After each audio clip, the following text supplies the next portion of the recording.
Nah, dengan sistem tambang sebesar itu, hasil produksinya jelas melimpah, Wak. Nggak heran kalau tambang Bensihu ini cepat sekali berkembang menjadi pusat industri batu bara terbesar di Cina waktu itu. Jumlah pekerjanya juga ribuan orang, mulai dari buruh lokal sampai ke pengawas dan juga teknisi asal Jepang juga, Wak. Sistem kerjanya juga dibagi sama 2 shift, masing-masing sekitar 10 jam per shift. Sesuatu yang pada waktu itu masih dianggap lumrah, Wak, di sektor pertambangan Asia. Kalau sekarang umumnya katanya cuma sekitar 8 jam per shift gitu, dulu 10 jam.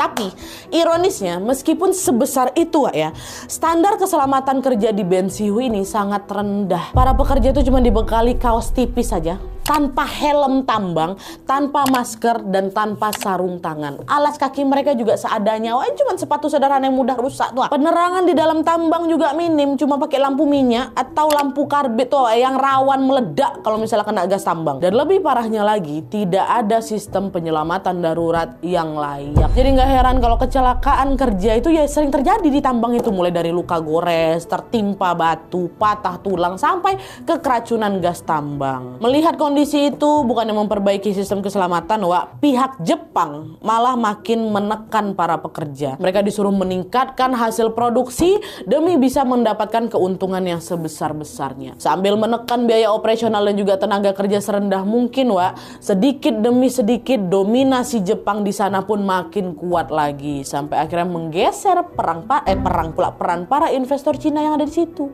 Nah, dari situlah muncul ambisi besar. Jepang ini pengen menguasai tambang Bensihu ini sepenuhnya.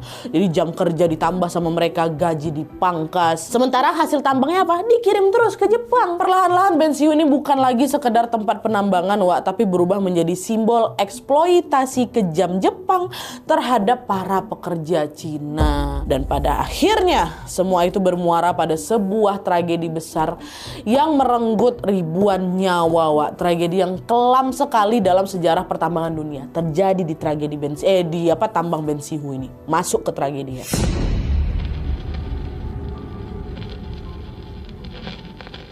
Nah, jadi, Wak, kondisi tambang Bensihu yang dari awal memang sudah minim kali sama sistem keselamatannya makin parah lagi setelah dikuasai penuh sama si Jepang ini. Para pekerja waktu itu cuma dibiarkan kerja pakai kaos tipis tanpa pelindung apapun, bahkan nggak dikasih sepatu sama sekali ada loh, Wak. Jadi mereka tuh terjun ke tambang tuh telanjang kaki. Padahal area tambang tuh kan pasti penuh kali sama batu-batu tajam ya kan, serpihan besi dan juga genangan air kotor yang berbahaya. Bayangin aja, Wak, kerja di kedalaman ratusan meter di bawah tanah, gelap, pengap,